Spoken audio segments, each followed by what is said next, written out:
What if the Jedi executed Order 65? Order 65 was one of the 150 orders that the clone troopers of the Grand Army of the Republic were to use in case it was initiated. When used, the directive declared the Supreme Chancellor of the Republic an enemy of the Republic. It is suspected to be there to hide any notice of Order 65 so that it doesn't look like the Chancellor has an insane amount of power. This was there to mitigate that. At one point, only one contingency order could be used, so they were opposite to each other, and using one would block the other from being used. Our event starts with Anakin in the Chancellor's office. Palpatine has revealed himself as the Sith Lord, the same Sith Lord they've been looking for. Anakin confronts him, and Palpatine tells him that if he needs to save Padme, he needs to let himself use Palpatine's knowledge and also join the dark side. Anakin goes to Mace Windu, but as he's on his way, he tells Padme from his ship about all of this.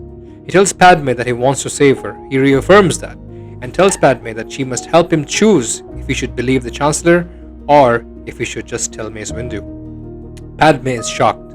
Padme is shocked at Anakin even asking this question, as Padme has long suspected corruption by Palpatine, but being a Sith Lord made her disgusted. She tells Anakin to wait for her and Bail Organa with Windu. She tells him that if he loves her and the babies, he will do no such thing and do not believe Palpatine's lies. This puts Anakin in a tough spot.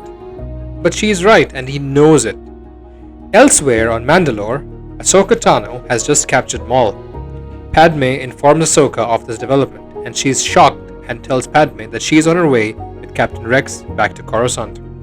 Anakin meets Mace at the hangar and tells him that he believes Chancellor Palpatine is a Sith Lord, the same one they've been looking for. Mace is shocked and tells Anakin to wait for him and the Jedi, but Anakin insists that they'll need his help. Mace refuses, but a voice from behind tells him to believe Anakin. Padme has arrived. Mace looks at her and says, "Milady, he's too dangerous." And she tells him that he's the Chancellor, he has control of the Grand Army of the Republic, he can allege treason, and civil war could break out and people would blame the Jedi. She tells them that they need to be careful about all of this. Bail Organa also arrives and he also agrees with Padme. He says that the Jedi must confront the Chancellor, but they need to have proof that he is a Sith Lord to sway the Senate in their favor. So they'll broadcast the confrontation with Chancellor in his office to the Senate. Anakin agrees, but he's worried, what if Palpatine dies? How will he save her? And while he's about to ask this, Padme gets a transmission in her comlink. It's Ahsoka. She had told that Palpatine was a Sith Lord to Captain Rex, who tells her about Fives. She used Anakin's Fulcrum code to find out about Order 66 and the inhibitor ships, and she tells the group about all of this.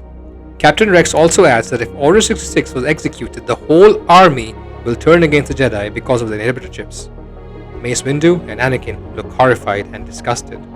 Ahsoka adds, "All is not lost, Masters. There's an order before this called Order 65, which is there as a contingency in case the Chancellor turns against the Republic or as a threat to the Republic." Padme worries and asks the group who will issue Order 65 then. Surely, Palpatine's second in command is Mas Amida. Mace Windu interjects. That is not true. He made Anakin his representative. Anakin rejects. But you rejected that request, Master. But Mace says, yes, but the clones didn't know this. They all agree that Anakin Skywalker, the chosen one, will be the one to issue Order 65. They open all clone frequencies from the clone gunship that uses the Jedi Temple to amplify the signal. Captain Rex was already there. Anakin goes on, looks at everyone one last time. Mace Windu, Padme, Bail, Ahsoka and Rex. They all nod. Anakin, in a calm and resolute voice. This is Anakin Skywalker, representative of the Supreme Chancellor of the Republic. By authority granted under Contingency Protocol Order 65, I declare Chancellor Palpatine a threat to the Republic. I order you, execute Order 65. Order 65 is executed. A disturbance is felt in the Force. A disturbance as if many people have lost their free will all at once. Rex can be heard groaning from the hologram, and Ahsoka is trying to calm him. He complains of a headache, and she uses the Force to heal him. Mace Windu reaches out to Commander Fox of the Coruscant Guard. This is Mace Windu of the Jedi Council, Commander. You have your orders. Fox replies in the affirmative, and they all leave for the Senate. In the Senate, Palpatine is planning his next move. But even he felt the disturbance in the Force. He couldn't quite put his finger on what had happened. According to his plan, he was supposed to confront the Jedi, and Anakin would show up later, and years of planning would mount to the fall of the Chosen One. He is told by his advisors that a ship is approaching. An onboard commander of the ship says that it's a craft led by Mace Windu. Palpatine is happy. The plan is about to come to fruition. The doors open, and there stand Mace Windu, Anakin, Padme, Bail Organa, Saesee Tiin, Kit Fisto, and Aegon Kolar. In the name of the Galactic Senate of the Republic, you're under arrest, Chancellor. Palpatine is shocked. That is not how this was supposed to unfold. Where did the slip-up happen? His arrogance blinded him into seeing his biggest prize being the cause of his greatest failure. Padme speaks and slightly begs the Chancellor to relinquish power immediately. That the war was over. Grievous was dead. Palpatine lets out a maniacal cackle. Foolish senator and her band of pitiful friends. And as he said that, he hears footsteps. The Coruscant Guard has arrived, led by Commander Fox. Chancellor Palpatine, Fox declares, by Directive 65 issued through the proper chain of command, witnessed by senators and Jedi alike, you are under arrest for the crimes against the Republic. Palpatine now understands what has happened. He lets out a sudden burst of chain lightning that incinerates the throne of Fox. The Jedi all ignite their sabers. They'll shout, Chancellor, stop, now! Anakin looks at him. You're a Sith Lord. Palpatine snarls. You were always slow, boy. I wonder what gave it away. Palpatine lunges at Saesee Tiin and Aegon Kolar and kills them instantly. Padme and Bail move to the side. Fox fires at him, but he's pushed back and hits the wall. Palpatine kills Kit Fisto, who puts up some fight and some resistance. Anakin and Mace are now up against Palpatine, who is a master of all lightsaber forms. His speed is something else. Palpatine spins into them like a crimson storm. He attacks in unpredictable patterns, switching from Gemso's raw power to Mach Chi's precision. Mace counters with Wapad, flowing with the dark side without falling to it. Sparks fly. Anakin blocks a strike aimed at Mace's back, and the three whirl across Palpatine's office like blurs of light and rage. Palpatine kicks Anakin into the wall and moves in on Mace with savage slashes. Mace parries, barely holding. Their blades lock. Palpatine's yellow eyes burn. From behind, Commander Fox, injured but alive, aims and fires. Palpatine spins, deflecting the blaster bolt back into Fox's chest. Fox hits the floor, coughing blood. But for that moment, that was the moment they needed. That brief distraction was enough. Mace uses the Force to push the Chancellor's desk into him. It slams into Palpatine's legs and he falls, dropping his saber. Anakin and Mace have him surrounded. He's on the floor, eyes wild, hissing. He raises his hands and unleashes lightning. Mace blocks it with the saber, deflecting it back at him, burning and scarring his face, twisting it into the monstrous form he hid from all these years. Anakin, I told you it would come to this. I was right.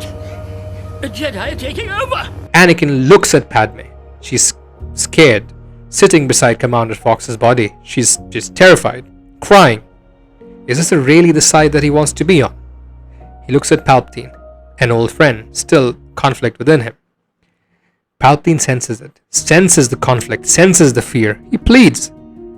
I need you, Anakin, to save Padme's life and the life of your babies. Mace looks confused and horrified. Skywalker, what did you do? Palpatine smirked. Ah, yes, boy. Didn't you tell the Jedi of our little secret? Of your wife and your kids. Anakin is enraged. Don't speak her name. But you'll always be a slave, boy. Slave to Watto and now a slave to the Jedi. Mace raises his saber. Please, no! Palpatine screams. Anakin says, please, it's not the Jedi way. Mace retorts, is it the Jedi way what you did, Skywalker? Padme steps forward. No, but that is not the way, Master Windu. He will face trial. He will face justice. Mace looks at her. Bail Organa steps in. She is right, Master Jedi. Let due process take its course. But as he's saying that, a blaster fires. Palpatine jerks, a cauterized hole in his chest. He falls. Commander Fox, trembling, dying, had fired that shot. "This is for all my brothers you killed, my lord." And as he said that, he collapses. Commander Fox is gone. Bail looks at the camera in Palpatine's office. He was true to his word. The broadcast was seen in all Republic worlds. Palpatine was exposed for who he was, the real string puller of the war, the real Sith Lord behind all of the mass killings and chaos. The clones rush in. They see the ashes of the dead comrades. Padme is rushed to the medical bay along with the others. The next day, the council convenes and Anakin is summoned. They all find out about his wife and kids. Mace Windu, surprisingly, is not that upset. He says that if it wasn't for Anakin, Palpatine would have issued Order 66 and killed the Jedi. He told us of the plot. He didn't side with Palpatine when Palpatine was asking him to. Obi-Wan gives Anakin a smile and says, "Exceptions to our traditions can be made for exceptional cases. I mean, look at Master Ki-Adi-Mundi and his family. Anakin is the chosen one. We can make exceptions for him to save his family, and if we do things right, the kids would make fine Jedi if they're trained from birth." Mace Windu says, "We still have to follow procedure. I vote that Skywalker be removed from the Order and be allowed to join back again." Anakin is like, "What?" Yoda agrees. "Broke the rules you did. Now leave and join. You must." Obi-Wan looks at them in confusion. "Is this really necessary, Masters?" Ki-Adi and the rest of the Jedi side with him, but Windu is adamant. "The rules will be respected. That is the only way I will allow Skywalker to be a Jedi again, if he pays the price." Skywalker is removed, but the next day he's allowed to join again, but this time with all the Jedi present. Mace Windu and Yoda lead the ceremony. Anakin Skywalker is made a Jedi Master. His kids were trained by the best of the Jedi, including Yoda, Obi-Wan, Windu, and the rest. Padme was offered the chancellorship, but Bail Organa took the role. The Senate was united, and the Chancellor, Bail Organa, put an end to corruption in the Senate and changed the courts of Palpatine's corrupt judges. He also reached out to the Separatists, and under Jedi oversight, a ceasefire was reached with them. Chancellor Organa tells the Senate about the inhibitor chips, and they all agree that it must be removed, as it was inhumane. Chancellor Organa leads the delegation to Kamino to order the safe removal of all inhibitor chips. They don't want a repeat of the Tiplar incident where Clone Trooper Tup, due to a malfunction in his chip, killed Jedi Master Tiplar during a battle. The Senate agrees it is not right for clones to be controlled like droids, and the chips were added by the Sith to ensure blind obedience. It was never their choice.